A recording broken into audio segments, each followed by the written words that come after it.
Hey friends, happy Labor Day. Thankfully it's a beautiful day in our neck of the woods, so we are fixing to swim and hang out outside because we're starting school tomorrow and I know it's going to be back to the grind. So we are just going to enjoy being outside today before we get back to the real world tomorrow. I mean, there's like part of me that is excited about kind of like getting a schedule again and a routine, I guess you can say. But, you know, the other part of me is like, can't we just swim by the pool and do as we want every day of the week? Which we get. So Rainey and Brantley are fixing to come over. Grayson is not here and Emerson is not here, but Jackson is here and he actually has a little friend over. So I think we're all gonna swim. Rainey is picking up lunch. But I figured before Rainey gets here, I would just go ahead and give a big shout out to Current for sponsoring today's video. Let me tell y'all just a little bit about who and what Current is. Current is an online banking resource where you can access all your banking needs straight from your phone. If you are like me, you greatly appreciate anything that brings more convenience and ease to your life, as they really keep it very simple. And best of all, there are no hidden fees, and I'm sure many of you are like me, you thrive on saving that extra penny. They have so many perks to offer their customers, such as customizable saving pods, points for cash back when you shop, detailed spending insights, instant notifications, and I thought this was really cool. You can even receive your direct deposits up to 2 days early. So go check the link in the description box below. Go stroll around there and see if this banking resource can help simplify your life and simplify your finances. Thank you so much, Current, for offering amazing services to your customers, and thank you for sponsoring today's video. Now, can I just say that their cards look really cool. Look at that black, sleek look. And it's got the little Current emblem on it. I mean, that just shows, you know, that's just women. I mean, we just like anything that looks pretty, right? So y'all go check it out. Let me know what you think about it. Check out the link in the description box below. But I just kind of figured that throughout today, as we're swimming and hanging out with the kiddos, we would give y'all a little insight into how the Phelps family, how do we handle finances? What does that look like for us? Many of you know that we are a one-income family. Stan is a deputy sheriff and I stay home with the kids. Many of you already know that. But we have always been a one-income family, and we have always made it work. So whenever Stan and I started dating, we knew very quickly that I wanted to be a stay-at-home mom whenever the time would come that we would start having kids. I grew up with a stay-at-home mom, but she also worked within the home. She's a very hard worker. She was always involved in all of our school activities and just everything within our lives. She was very involved, and I really admired that part about her. And Stan also grew up the majority of his childhood with, if you hear talking, there's kids over there. He grew up with his mom being at home the majority of his childhood as well. So we very much had common ground in that area of life, and so we got married. And at that time, I had a full-time job with, at the time it was Bank One. Obviously now it's called Chase Bank. But I was a teller there, and I really did enjoy my job, and got pregnant with Addison, and we knew that once the time came to give birth to Addison that I would quit my job and stay home with the kids, and that's exactly what I did. Never looked back. Have never regretted that decision ever, ever, ever. So we started our marriage out on 2 salaries, but we didn't budget our bills or anything like that around 2 salaries. We only budgeted it around Stan's salary only. And that is how we were able to kind of manage our finances and kind of diffuse what could have been a huge shock to our budget. Going from 2 incomes down to 1 income once I decided to quit my job and stay home with Addison. We also were very intentional and still are very intentional about living within our means, not incurring miscellaneous debt. We do have our house and we do have our van. Those are the only debts that we have right now, and that has we've tried to keep that motto throughout the course of our marriage. We have actually had some financial strains within our marriage that really all started with me. So in a little while, I'm going to tell you about that, get very vulnerable and tell you a big screw up that I did many years ago that I still, like, it brings up, like, my heart races when I think about it and talk about it, like right now. I'm going to share that with you in a little while. Rainey brought us lunch, so I'm going to go eat real quick, and then we will be back.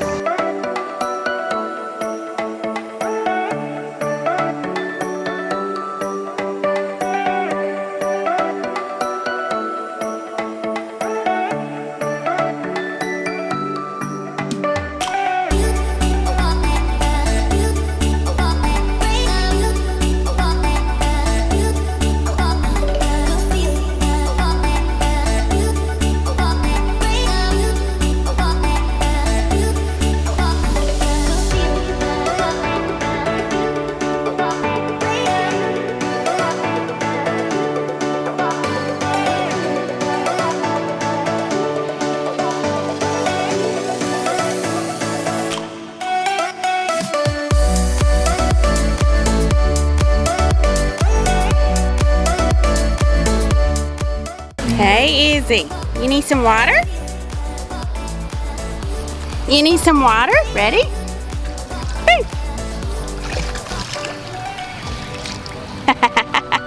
You still got your pine straw? You're such a big girl. Hey, Brantley James, what you got? What you got? Oh.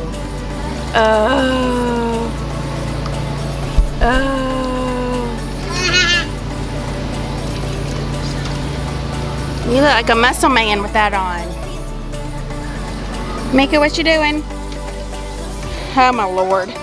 Are you playing with that again today? What are you doing? Where's the ball? Look at her, Rainey. Turn around, let me see, Mika. Where's the ball? There it is. You're silly. Can you go jump off the diving board so we can show everyone how well? No. Rainey, have you seen this? She can put her face underwater and, like, stay there and swim. Mika, can you put your face in water? Show us how you do it. Hey, he's not gonna mess with your toys. Don't worry about it. I mean, he actually will, but it's okay. Hey, leave it alone. All right. Show everybody how you go underwater. Look at that. Isn't that amazing? Wow. Can you do it again? Oh, catch your breath. Catch your breath. Ready, set. Oh, okay. I mean, she's never been able to do that. I don't even know if she's keeping her mouth closed, but she's managed to keep the water out of her mouth. She closes her mouth. Keeping her mouth closed is a big deal for her. Way to go, Mika! She couldn't keep her mouth closed. Good job. You can carry on. Thumbs up. Okay, we've been out in the sun for a little while, and Brantley decided he needed a nap. So we figured while he was taking a nap, we could get Rainey's perspective on how her and Addison handle their finances. Because, let's see, Addison just turned 21, Rainey's 22. They've been married for 2 years and like 3 or 4 months. And they just purchased their first house, how many months ago? About 6 months ago, maybe 8 months ago. God, time goes by quick. And they actually just purchased their first vehicle. They purchased a Honda Odyssey minivan, and they live off of one income, which is Addison's income, of which he works at the Sheriff's Department, which is where Stan works. So I just thought it would be cool to see what their perspective is on finances and how they manage them. Okay, first off, before we talk to Rainey, y'all ignore my fake flowers right here that are for the Dollar Tree. They're looking so pitiful. As you can tell in my flower beds, I can't keep much alive. So these little pots have fakes and they're looking pitiful, so don't judge. Okay, Rainey. So, like I said a while ago, y'all are very young, been married only 2 years. You have a house, you own a van, you only have one vehicle. Y'all do not have any debt other than those 2 items. So kind of tell everyone, how are you making that work for your family? So when we got engaged, I had just gotten a full-time job pretty close to right around the time we got engaged. From the time of like us early on dating, we knew that like I wanted to be a stay-at-home mom when we had kids, and so from the get-go we tried to pay off all of our debt like before. Like I didn't want any student loans, which thankfully I worked really hard so that I ended up not having any of those.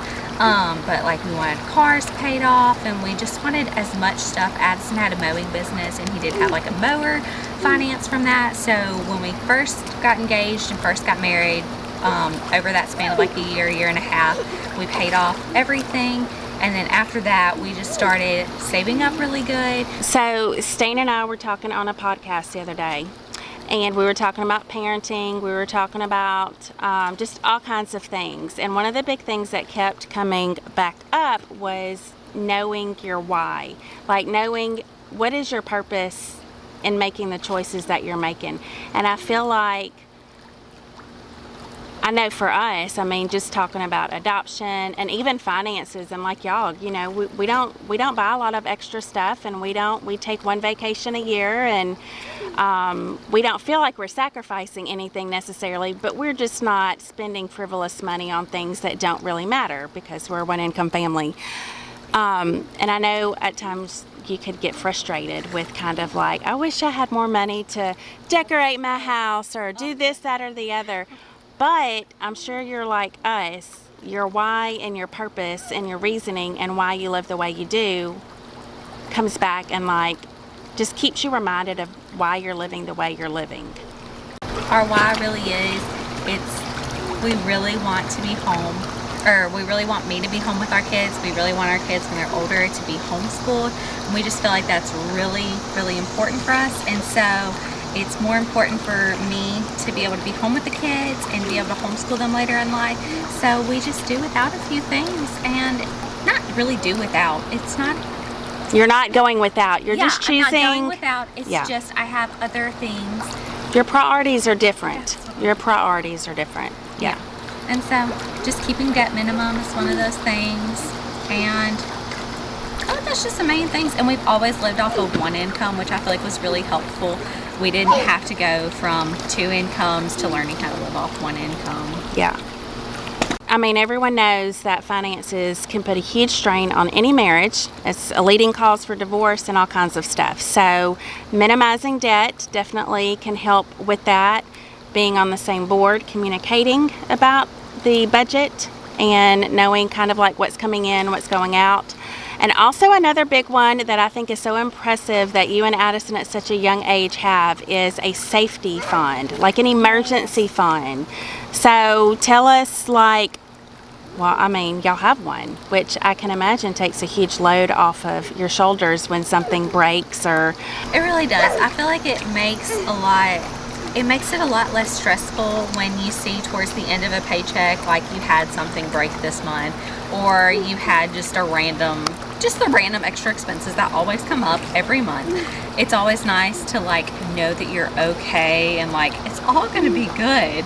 It gives a big sense of relief as a one income family. Yes, it takes a lot of stress off.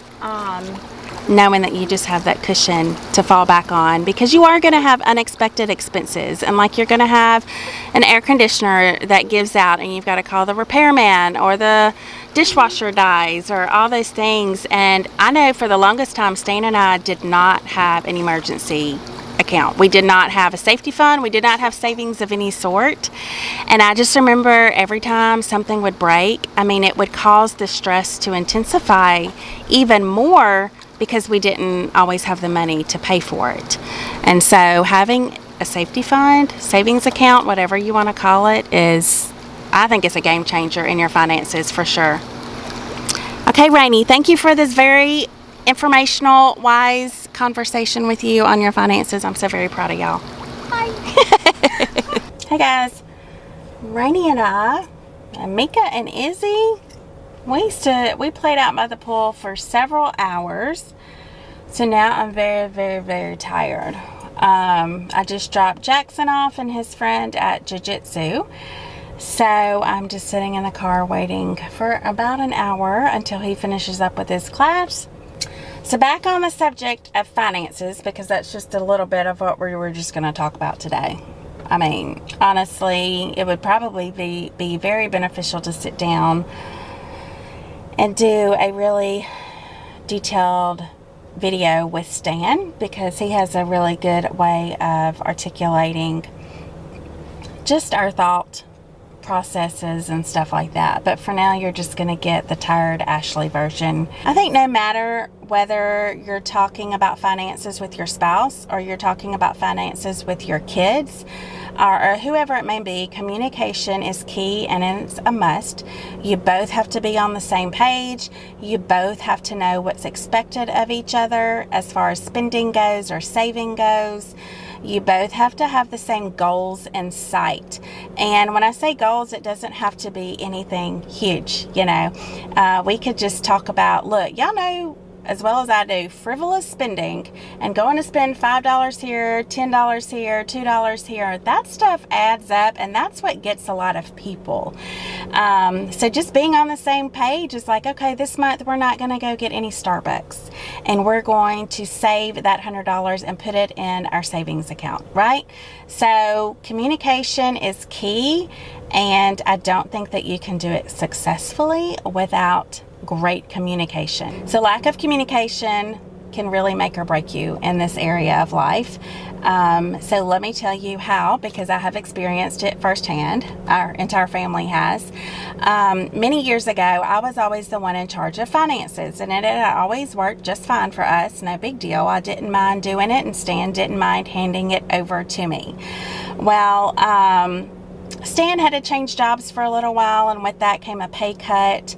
And at that time, I was pregnant with Grayson, and our insurance got cut. So we had to get Cobra insurance, which cost, I think, $800 to $900 a month. So finances were extremely tight. You know, Stan didn't really spend a lot of money. He just spent the little monies going out to eat when he would work, and, you know, stopping to get snacks at a gas station. And he worked hard, and I hated to tell him not to do that, but a lot of that money was adding up on top of the pay cut, on top of the extra health insurance increase in cost. I mean, it was just a lot.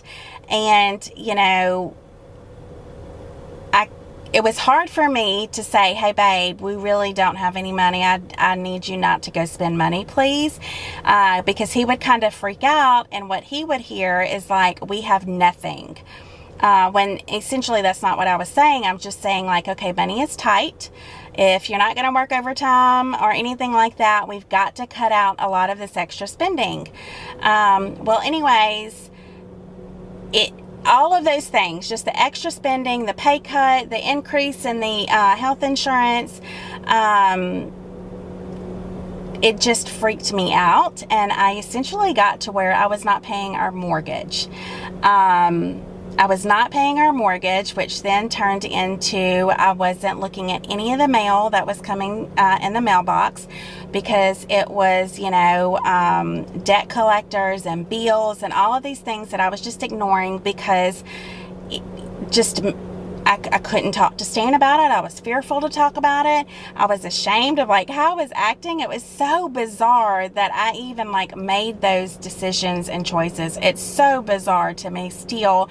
And we're like, you know, 14, 15 years later, thinking about it and talking about it, still like I can't do it much, because I'll start to cry and my heart starts racing. Like, that's how traumatic it was for me, and I know it was for Stan too. So here I am carrying the weight of the world on my shoulders, and Stan has no clue, and I'm just ignoring phone calls, and I'm ignoring bills that are coming in the mail, and then turned into being too scared to look at our checking account for fear of fees and negative signs. And so that means that our account was getting ate up with overdraft fees, like ate up. I didn't even know how much it was getting ate up until like way later when Stan sat down and looked at it and saw how much was coming out each month. So it was just like this snowball effect. Anyways, months and months went by. Obviously, you're not paying your mortgage. And I was at Walmart with all 3 kids, and Stan calls me like hollering on the phone, rightfully so, because he had just been woken up with a knock at our door saying that our home was being foreclosed on. Mind you, being served by someone from the sheriff's department that he knows and works with, right? I mean, he is just like embarrassed, humiliated, like clueless as to what the heck is going on. So I get home, and of course he is extremely angry and just cannot even like grasp what is going on. So I told him all that had happened, and just fear caused me to freeze. Just put me in this mindset of like, I mean, I just could not do anything. It was the craziest thing. So we talked through it. We let our parents in on kind of like what was going on. They were shocked as well.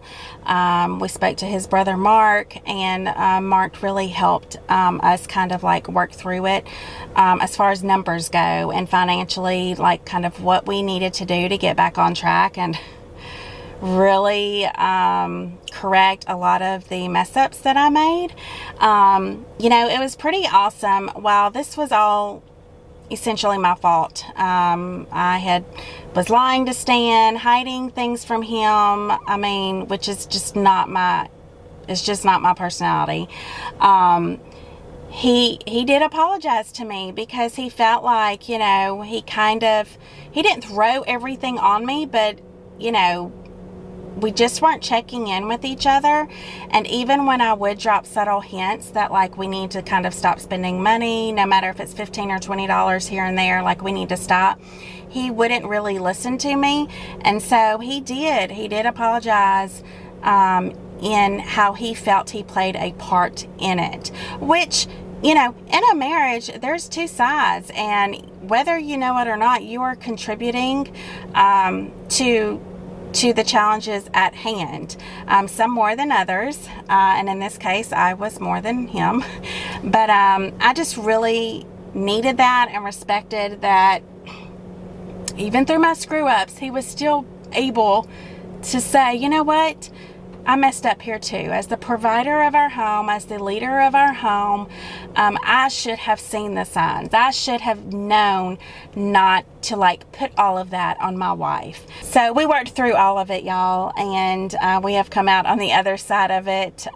He still picks on me about it from time to time, but it's a sore subject for me to speak about just because I'm still so like, what the hell, Ashley? Like, what were you doing? So there you go. There's my baggage. There's my baggage that I have, y'all. Everyone's got it, right? Everyone's got it. It doesn't matter what your perception is of people. Everyone has their challenges. We have our challenges. And I never want to portray anything that we're not. So that is why I share that with y'all. So if you have ever struggled with anything like that, leave me a comment in the section below.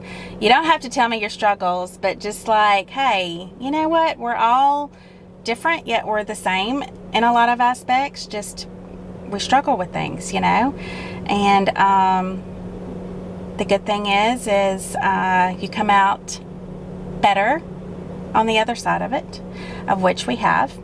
And that's it. Boys are about to be done with jiu-jitsu. Blah, blah, blah.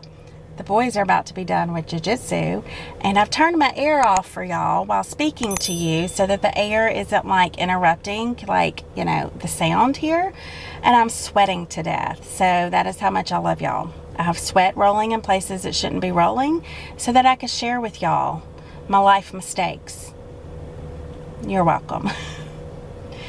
Anyways, thank y'all for joining us today. Don't forget to check out the link in my description box below about Current. Thank you so much for sponsoring today's video.